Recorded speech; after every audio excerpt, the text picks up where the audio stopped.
Welcome to Up to the Minute. It is a Wednesday, June the 11th. Good to have you with us on Up to the Minute. I'm Todd Duplantis, and we're live from the HCC TV studios this Wednesday. And our co-host on Wednesday mornings, Dr. Lana Pagao from the Northwest College joins us right now. Good to see you, Lana. Good morning, Todd. We made it. We're in the middle of the week. We're almost there. Yeah, made it through the week. And I'm off Friday. So, of course, a 4-day week seems like a 6-day week. Whenever you're off a day, it just seems like the days go longer. Yeah, that's awesome. We've got a great show lined up for you. It's Good Works Wednesday, Lana. You're going to be talking with someone in just a few moments. But first, we want to thank everyone here watching us live on Facebook and YouTube. We're here just about every Monday through Friday. And you can also catch us in social media anytime and on our cable channel as well, Lana.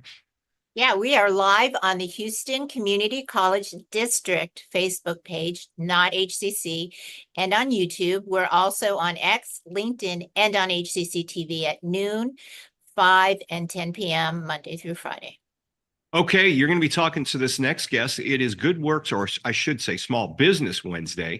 We're welcoming the first place winner of HCC's Business Plan Competition for this past spring. Ying Yi is the founder of and CEO of MY Knitever, and also our first place winner. Good to see you, Ying. I think your mic is, there we go. Good to see you. And we're looking forward to hearing about your winning company and what you have going on. So stick around. Lana will be with you in about 10 minutes. Absolutely. Okay, we're going to kick things off. We're discussing the use of extended reality with HCC's interior design program. Joining us now is Jackie Berry. She's the professor of HCC's interior design program. Welcome back to the show, Jackie. Good to have you with us. Good morning, and thanks for having me again. Let's start talking about the interior design program, and what are your goals for this program? Well, overall, we really pride ourselves in sort of being on the leading edge of different types of learning as well as technology. And so for us right now, we're really focusing on interactive studio work, as well as all the latest and greatest technologies. So I think that's kind of where our program is a little bit different than others. And what sets our program aside from the others? I know we have a lot of technology we're using.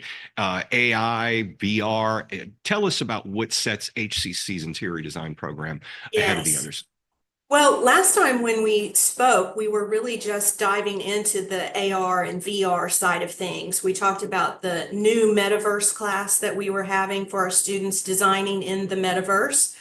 Design is design, but when you don't have all the physical requirements that we do in the real world, it turns into something even more creative. So we sort of took what was going on in the architecture and design profession and started looking at how we can use those technologies for our students. And so through HCC's Reality Collab, we really immersed our students into this whole idea of virtual design. And it works as a way to showcase designs, but it also is about how they design. So that's one thing. And then, so that technology almost has become integrated into what we do. So all of our studio work, they do VR from the beginning. And now we're looking at, what's the latest in the profession and industry. And this summer we're working with a 3D concrete printer, which is super awesome. So, it's the future of construction, so to speak. So it's really just staying on top of that. I know we've got a crew that's actually headed out there later this week to get video of that 3D printer. We're going to be doing a story on the student who works with that. But I know you guys are using a new platform called Seed. Is this the new platform for the industry? What is this platform all about? Seed is something that the Interior Design Department and WHI, the West Houston Institute, created in 2021, I believe, when we were coming back from the pandemic. We were trying to get students engaged again. And so instead of just a regular sort of class involvement, we're like, how can we get them here to build and design something? So the seed platform has been, we're in our fourth iteration of what we're doing. And it's been designing outdoor furniture, indoor furniture, and the whole experience is about not only them designing the piece, but learning how to fabricate something, which is a real eye opener to a designer because we can draw things and say, oh, this is how we like for it to look.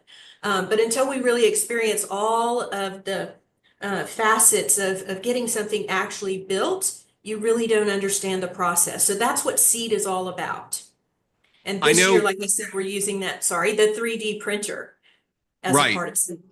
And I want to talk more about that printer in a second, but I want to ask, going back to the seed platform, and especially with the development of AI, it seems like it's made leaps and bounds really in the last 12 months. It's moving at an incredible speed that humans can't keep up with. How has VR and AR evolved over the past few years?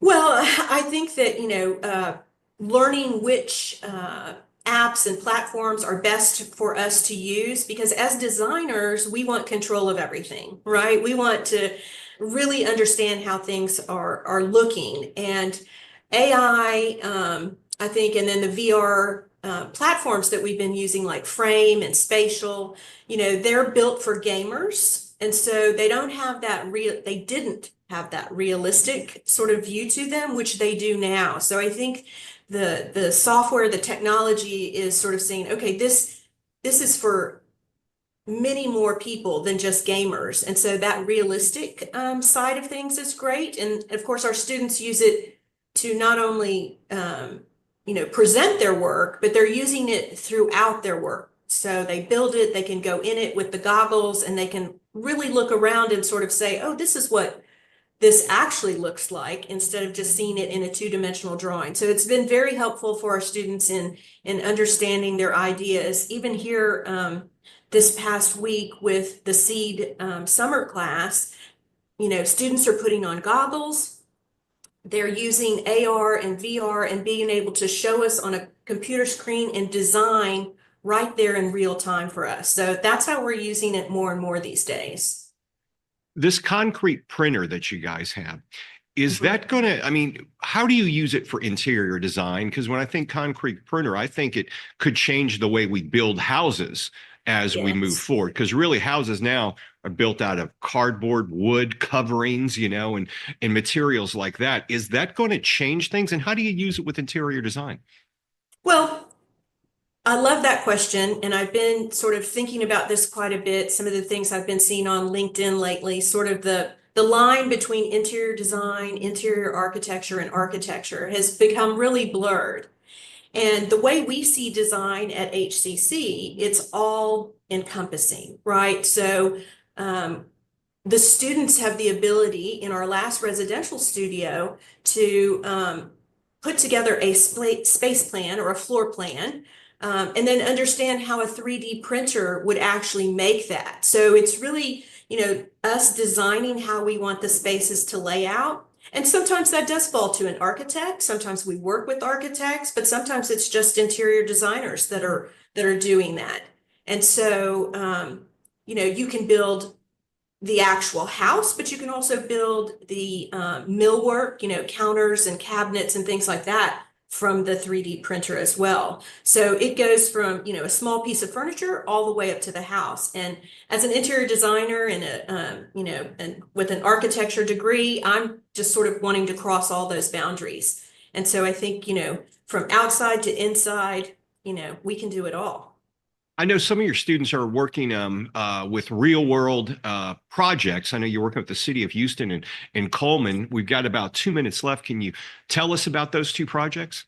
Sure, really quickly, I just wanted to say, sort of we've got the technology on one side, but then it's really having the students engage with actual clients. And last semester, we were really lucky to have, first of all, 2 design studios, which we haven't had. So 2 sections of the class.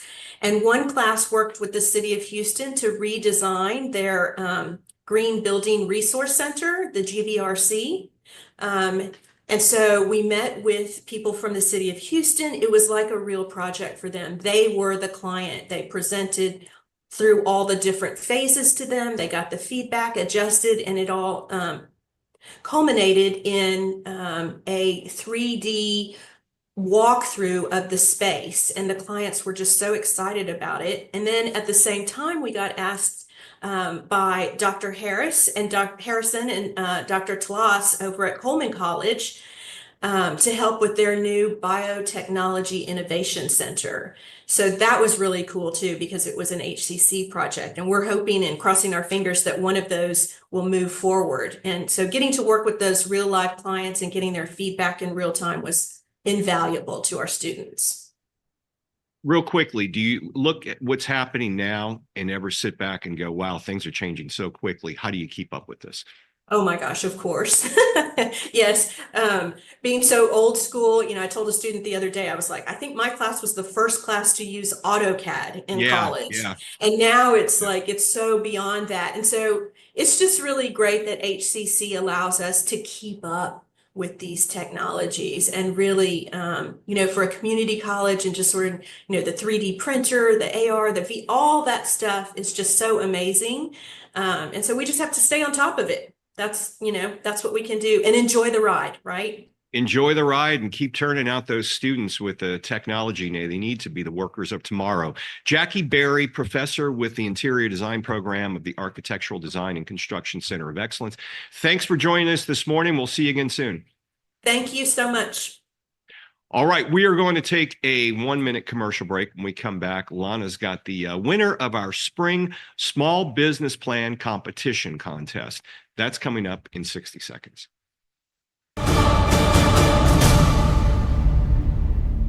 I'm learning healthcare management while providing patient care. I came back to grow my skills, even after I graduated.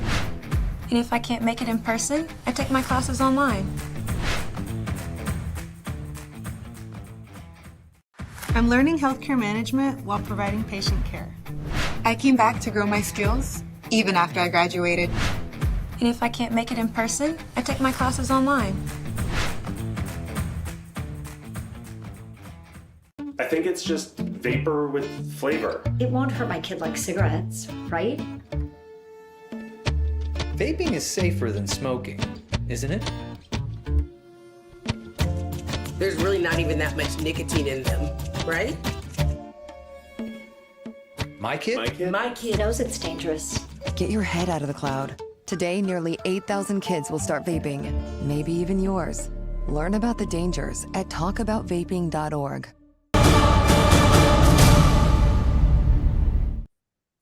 Moving on to Ying Yi, founder and CEO of MY Knitever. I hope I said that correctly. Correct. She's the first place winner of HCC's Spring Business Plan Competition and our Small Business Wednesday guest. Well, welcome to the show, Ying. I'm very excited to be here. Great. Well, first, briefly tell us about your business. Absolutely. If you're watching this show, you're lucky because you're about to race into the future of fashion. We make comfortable, affordable, flattering, and versatile customer-fit dresses. The process is very simple. Just use your smartphone at home and spin in front of your phone. And our 3D knitting machine here in Houston will make customer-fit dresses within 3 business days for you. So you solve a problem with standard sizing. What is that problem? Okay, so who here think they have the perfect body? Certainly not me. Yeah, the last time I went shopping, I wanted a pair of jeans, and I feel pretty good about myself. But after testing like 4 pairs of jeans, I came out of the store empty-handed, frustrated, and became super conscious about my muffin top, which honestly isn't even that big. Okay, so that's the very dangerous psychological impact of standard sizing, because we are all different. That's why we created MY Knitever, because we believe in body positive fashion. You know, I have the problem where if I buy a pair of pants, the hips and the legs fit, but the waist is huge. I have that big waist gap. So I understand the frustration. So tell us about your idea from idea to launch. Absolutely. I have been a part-time model for a while, and a long time environmentalist, and also I'm a professor in physics. So the idea actually came to me while I was sitting in Houston runway show in 2022. And then after that, I invested hundreds of hours to do research to get myself ready for business. For instance, I got a fashion design management certificate from Cornell University within 6 months online. Read so many books about startups. And then eventually we registered a company, and in the past 2 years, we have pivoted 3 times. I would like to call them like MY Knitever 1.0, 2.0, 3.0. And now we are able to put everything together within the website, and the workflow is very smooth, efficient, and enjoyable.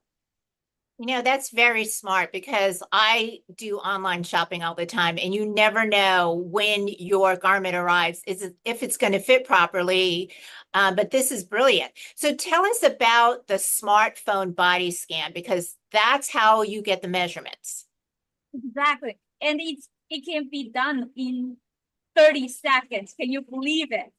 Wow. So simply just put your phone on your table vertically, put on some sportswear, yoga pants and wear, and spin in front of your phone. And then we have your 3D avatar. Everything you choose will be made to you. So you recently had a customer who is a bride. She chose you for her bridesmaids dresses. Can you tell us about that? Absolutely. That's a very inspiring testimonial. We have the bride is for the bell, and she reached out to me. She said she wanted something to be comfortable throughout the whole day and to fit in the color theme of the wedding. And also she wanted her bridesmaids to be able to repurpose the dress after wedding. Because you don't want to be like the movie 27 Dresses lady, right? We don't need that.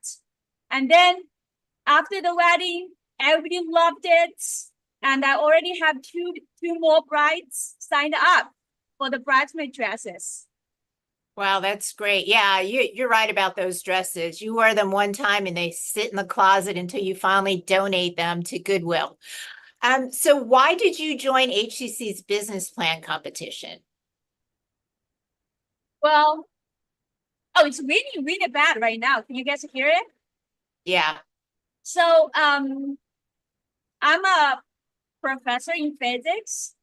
Then I started a business. I thought I was very well prepared, and it cannot be harder than getting a PhD in physics, right? That's what I thought. And then I also I am a first generation of immigrants. I overcame language barrier, cultural barrier, and then I thought, okay, so those are challenging. But then, man, the entrepreneurship, it's challenging. So so I really needed this training to learn how to do business. Yeah, I think a lot of people think they have a product, they'll sell it, they'll make money, and they're in business. But you're taught other things on how to run a business. And then you won the competition. So what did you take away from the competition other than that huge amount of money that you won? Thank you. So 2 major things. The first one is mentorship. My mentor, Daniel Johnson, previous winner, really literally hold my hand going through the competition. Another mentor, Robert Shanaman, he has been working with me for hours on financial statements. And now I'm very confident to call myself a real CEO.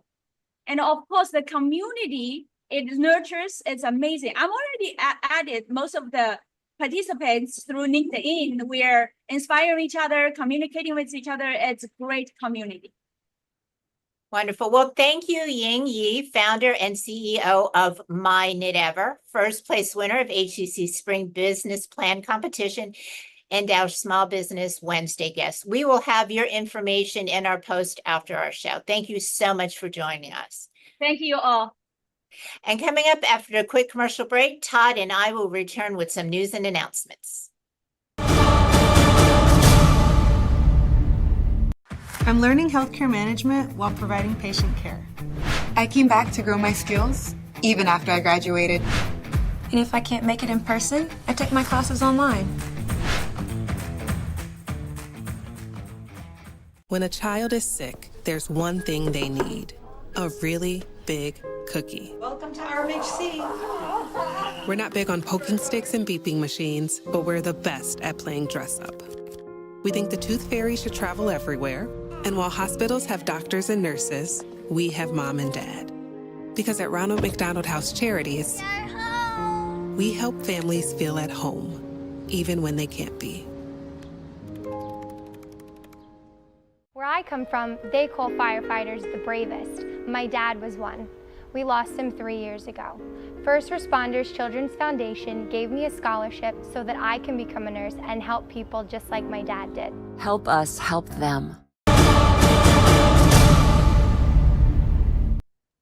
Welcome back to Up to the Minute. I'm Todd Duplantis, and we got a few announcements. Lunches are back at the Culinary Arts Building. HCC's Central's Culinary Arts program has brought back its popular lunches so student chefs can show off their skills. Next one is tomorrow, noon to 1:30. It's at HCC's Culinary Arts Building. More information in the post. And we've got scholarships available too, Lana.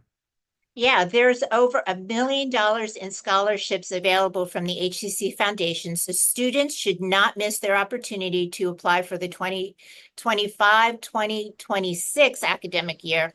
Applications open June 15th, so check out our post after the show for more information. And it's pep time, Todd.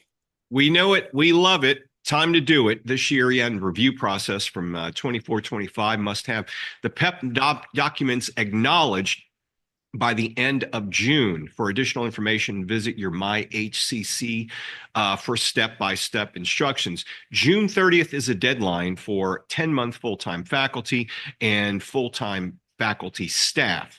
So keep that in mind. More information in our post after the show. And it's also hurricane season, which means we need to update our information and check out the safety videos. Yeah, if the weather outside right now is any indication, hurricane season is here. So My HCC is home for more than 60 emergency preparation and training videos. These faculty, staff, and student videos are available in multiple languages. So scroll down on My HCC to HCC alerts, center point outages, National Hurricane Center, and more. Check your email from the Staff Senate for more information. And we have some Eagle Promises coming up, Todd. That's right. Eligible high school students are encouraged to apply for the Eagle Promise program if they qualify for and their grants and scholarships don't cover the cost of their tuition at HCC for a degree or certificate. Eagle Promise dollars will pay for it all, including a book allowance of up to $500 per semester. Deadline to apply, though, is September the 30th.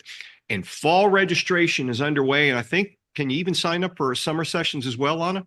I think you still can. Yeah. I mean, summer hasn't even officially started and our fall registration is open. It's time to be thinking about your fall classes, or you still have time to take your summer courses to help you stay on track. HCC classes are still offered in a variety of programs, semester lanes, and a range of modalities that include online anytime, online on a schedule, hybrid, in-person, and hybrid labs. So to learn more about HCC programs, start dates, and options to cover costs, go to hccs.edu/apply. Tomorrow on the show, for the last 5 years, especially during COVID, during the lockdowns, respiratory therapy was a big thing. A lot of people were having breathing problems due to COVID. It really brought to spotlight our respiratory therapy program here at HCC. Well, tomorrow we're going to focus on the award-winning program. You can learn all about it, even hear from people who are working in the program. And Thursday, Family Fun Day, we'll welcome back the muralist we featured in HCC's documentary special. Juneteenth, HCC celebrates freedom through the arts. And I guess Juneteenth is next week, which means we'll get a holiday next week too, Lana. Yes, but that's a Thursday holiday, so I'm sure there won't be many folks here on that Friday either.